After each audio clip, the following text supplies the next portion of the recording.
L'invité de la matinale. KTO Radio. Après le synode des jeunes en octobre 2018, le pape François publiait le 25 mars 2019 l'exhortation apostolique intitulée Christus Vivit. 5 ans après, où en est-on? Dans un monde traversé par des conflits, des tensions identitaires et la crise écologique, comment les jeunes chrétiens relèvent-ils le défi de la foi? Notre invité ce matin connaît bien leurs aspirations puisqu'il est curé d'une paroisse étudiante à Toulouse. Père Damien Verlet, bonjour. Bonjour. Alors, Christus Vivit, c'est 9 chapitres et 299 paragraphes qui déploient les messages essentiels du pape François aux jeunes. Qu'est-ce qui vous avait le plus marqué il y a 5 ans lors de la publication de ce texte? Alors, une phrase simple du pape François où il invitait les jeunes, il leur disait: je vous demande d'être révolutionnaire, je vous demande d'aller à contre-courant. On sent bien la veine du pape François qui nous bouscule et nous, ça nous fait du bien, un peu vieille église de France. Et donc, cette dimension révolutionnaire de la foi, complètement alternative, c'est quelque chose qui m'avait beaucoup marqué. Et voilà, et je vois que, comme le bon vin, voilà, en vieillissant, cette exhortation apostolique, eh bien, je pense, produira beaucoup de fruits et peut être très stimulante pour tous ceux qui sont engagés auprès des jeunes aujourd'hui, quelques années après. Oui, il faut la relire. C'est Oui, ça, il faut inviter tout le monde certainement. à la relire. Je cite d'ailleurs le pape François dans Christus Vivit: ne survivez pas avec l'âme anesthésiée et ne regardez pas le monde en touriste, faites du bruit. S'il vous plaît, ne prenez pas votre retraite avant l'heure. Alors, en 5 ans, est-ce que Christus Vivit a fait bouger l'Église dans son rapport aux jeunes et dans leur accompagnement? Je sais pas si elle-même, elle a beaucoup fait bouger les choses, mais il y a eu comme un kairos, il y a eu quelque chose qui s'est passé, le confinement, qui a été vraiment un lieu où, en fait, les jeunes ont été en mode survie, comme ils disent, hein, et donc ça résonne un peu avec ce que le pape dit, où on a vraiment mis les jeunes, alors, pardon, c'est parfois un peu polémique, hein, mais vous voyez, pour la santé des plus anciens, les jeunes ont eu l'impression qu'on a sacrifié leur vie sociale. Et donc, ça pose quand même question. Je me souviens de Monseigneur Perceroux, qui à l'époque s'occupait d'accompagner la pastorale des jeunes, qui disait un peu au sortir du premier confinement: il est temps que la jeunesse sacrifiée retrouve des interactions sociales pour occuper toute sa dimension dans la société dont elle aura la charge demain. Et donc, ça résonne avec ce que le pape François avait vu, et ce qui s'est passé au moment du confinement, c'est que les jeunes ont été un peu mis sous cloche. Et donc, aujourd'hui, on se rend compte que les jeunes ont besoin de prendre toute leur place dans la société et dans l'Église. Hein. Là où souvent on se dit, bon, bah, ils sont trop jeunes, quand ils vieilliront, plus tard, quand ce seront des gens sérieux, ils pourront s'occuper des choses dans les paroisses. Et donc, pour moi, ça me stimule beaucoup parce que à la paroisse étudiante de Toulouse, donc on est une paroisse personnelle où les jeunes appartiennent à cette paroisse parce qu'ils sont étudiants. Et en fait, ils sont aux commandes de la paroisse en quelques mois. Bien sûr, il y a des aumôniers pour les aider et un curé pour les aider, mais ils prennent toute leur place. Et alors, on est impressionné de voir le professionnalisme dont ils sont capables, l'engagement, parce qu'effectivement, un jeune étudiant, tous les soirs, il est disponible. Hmm. Donc, il y a quelque chose où il est prêt à donner beaucoup pour l'évangélisation. Et en fait, on se rend compte que c'est du feu pour l'Église, quoi. Et vous, ce contexte-là, est-ce que vous avez appris de cette période-là? Est-ce que ça vous a fait aussi évoluer dans votre façon d'aborder la jeunesse? Euh, Certainement. Bon, déjà, de vivre, d'essayer de vivre la miséricorde vis-à-vis des jeunes, parce qu'il y a eu quand même beaucoup de déboires au niveau des maladies psychiques et en fait, l'absence de sens. Je perçois aussi aujourd'hui que beaucoup de jeunes veulent se sentir utiles, mais que parfois, ça peut être quelque chose qui est à double tranchant, hein. C'est-à-dire que ça stimule un désir de s'engager, et en même temps, s'ils n'ont pas l'impression d'être utiles dans la seconde et d'avoir du sens dans tout ce qu'ils font, eh bien, ils peuvent s'écrouler. Donc, bon, il y a des choses qu'on perçoit, hein. On sent ce besoin de travailler dans la société et dans ce monde actuel pour essayer d'œuvrer à ce qu'on appelait le monde de demain, mais en fait, moi, je pense que c'est le royaume de Dieu, hein. Et donc ça, du coup, ça stimule les jeunes dans l'engagement, mais parfois, ils ne se rendent pas compte que pour faire des grandes choses, eh bien, il faut faire des petits pas pour avancer. Voilà. Et ça, il me semble que c'est quelque chose aussi où, comme adulte, on a besoin enfin, on peut les aider dans ce sens-là.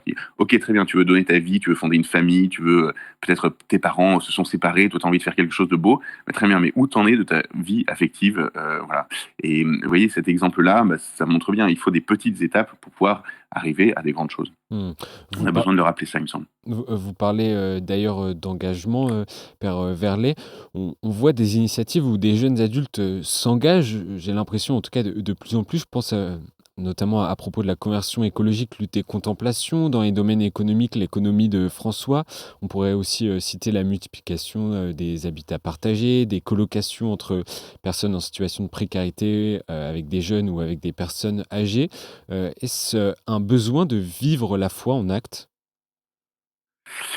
Alors oui, il me semble, mais donc moi, tous ces exemples que vous citez sont édifiants et j'en vois certains fruits, mais souvent c'est un peu des mondes de jeunes pros. Vous voyez, pour ce que je vois des étudiants, dans un premier temps, ils sont pas sur des grandes choses comme ça, hein, mais ils ont besoin de s'engager et ça passe par, je sais pas, des liturgies de la dévotion populaire, le besoin de se réapproprier d'une certaine manière la tradition catholique.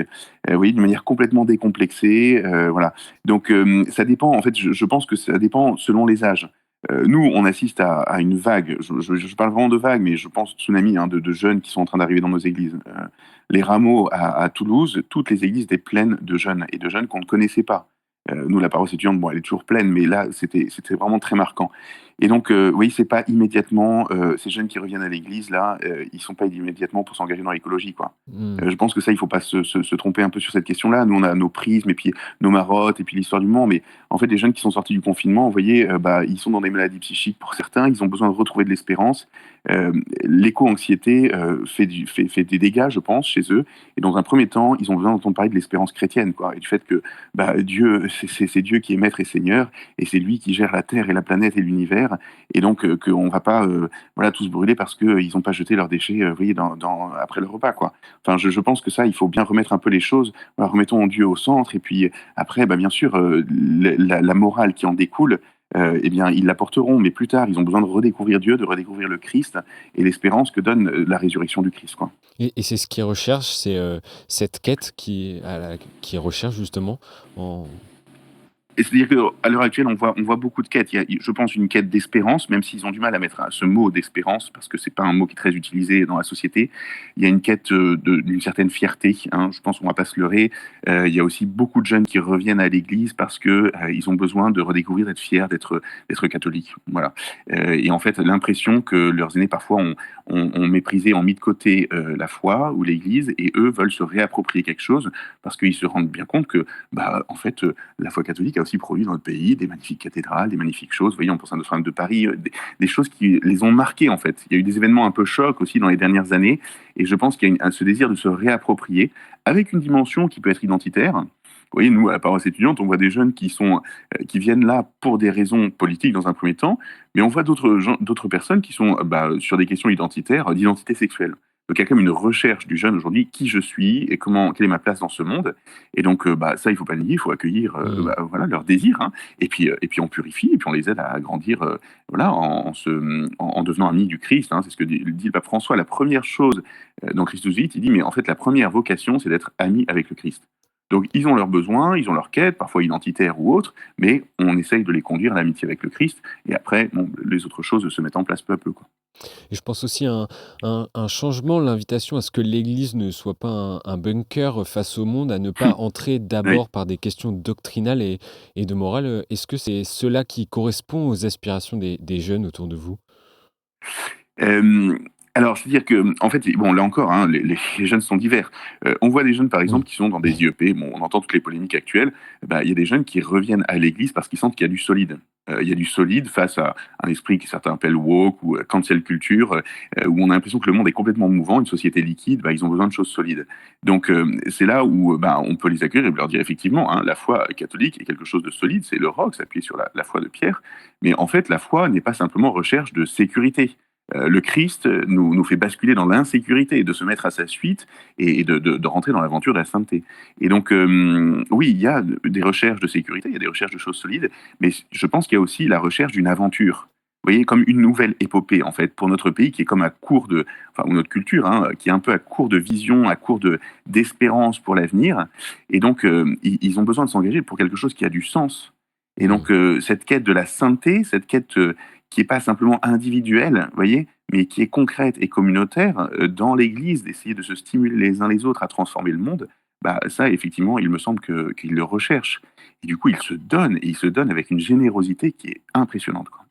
Et en 5 ans, pour les pays d'Europe occidentale, pour la France, les défis se sont accentués. Est-ce que vous percevez pas chez eux tout de même une inquiétude, une difficulté justement à trouver cette quête? Des inquiétudes chez les jeunes, oui, bien sûr, il y a de quoi en avoir, mais en fait, est-ce qu'on leur propose un chemin de vie et quelque chose d'enthousiasmant? Et il me semble que quand le pape dit: «N'ayez pas peur d'être révolutionnaire, je vous demande d'aller à contre-courant», eh bien, à contre-courant de cette société du déchet, hein, où on jette, eh bien, les jeunes ont envie de construire quelque chose de solide. Donc, en fait, c'est-à-dire que la désespérance, l'inquiétude peut se muer en espérance, en espérance au Christ, hein, et en volonté d'édifier le royaume de Dieu. Mmh. Donc, je pense que il faut prendre ces besoins des jeunes à l'heure actuelle pour les aider, en fait, à comprendre que le Christ n'enlève rien, il donne tout, et que le sens qu'ils cherchent, c'est Dieu. Voilà, on parle beaucoup de la quête de sens aujourd'hui, mais en fait, c'est une quête de Dieu. Si on écoute saint Augustin qui dit: «Mon cœur est sans repos tant qu'il ne demeure en toi». Donc ces jeunes ont tous soif de Dieu, et cela, eh bien, leur remplit de joie. Et c'est ce que la joie de l'évangile, hein, nous dit le pape François, bah, remplit le cœur de celui qui a rencontré le Christ, quoi. Ouais, est-ce qu'on peut dire que le discernement vocationnel est stimulé et en partie, renouvelé? Oui, alors c'est impressionnant, moi, donc à l'heure actuelle, on a beaucoup, beaucoup de jeunes qui arrivent dans les églises. Pour la plupart des gars qui se convertissent, ils ont systématiquement, enfin pas systématiquement, mais la plupart se posent la question du sacerdoce. Alors après, on va voir qu'avec les D'accord. années, tout ça, tout va être, a besoin d'être purifié. Il faudra du temps pour mûrir, la grâce baptismale.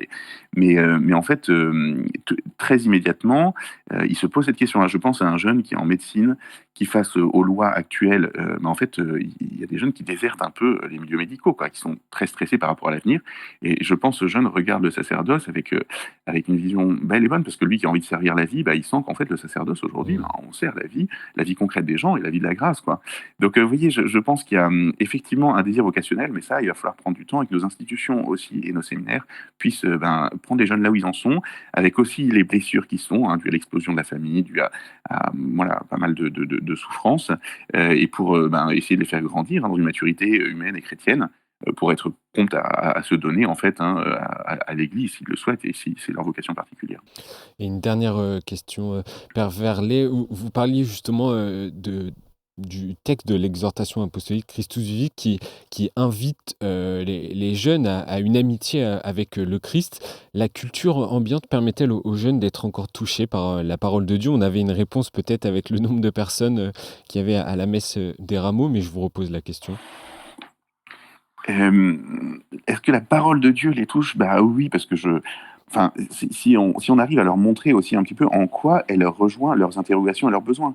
C'est-à-dire qu'aujourd'hui, les jeunes qui ont plein de followers ou de pseudo-amis sur les réseaux sociaux, mais qui n'ont pas d'amitié en réel, lorsqu'ils entendent parler, du jeune homme riche, lorsqu'ils entendent parler de, vous voyez, du Christ avec ses apôtres, bah, ils se rendent bien compte que là, il peut y avoir des relations d'amitié qui sont profondes, qui sont belles et qui sont nobles. Je pense que quand ils entendent parler de la Samaritaine avec la soif, bah, nous, à la paroisse étudiante, le slogan, c'est soif d'autre chose, parce qu'ils vont tous boire de l'alcool juste à côté, mais en fait, on sait très bien qu'un jeune qui va boire de l'alcool, qu'est-ce qu'il cherche? Il cherche à être un peu désinhibé pour se faire des amitiés. Et donc, nous, on leur propose, ben, à la manière du Christ, des amitiés qui sont belles, qui sont nobles et qui sont durables. Vous voyez, il faut prendre les jeunes là où ils sont dans leurs besoins et montrer que seul le Christ peut apaiser leur soif, hein, et les soifs de ce monde. Je pense Merci. que ça, en tout cas, ils sont pas dupes que le Christ Ouais. peut combler pleinement leur cœur. Merci, beaucoup, Père Damien, Verlet. Je rappelle à nos auditeurs que J'en vous prie. êtes, curé, de la paroisse, étudiante, à Toulouse. Merci d'être venu, nous parler des défis, des jeunes 5 ans après la publication, de l'exhortation apostolique Christus Vivit, et belle journée et belle et bonne semaine sainte à vous. Merci à vous. Belle semaine sainte.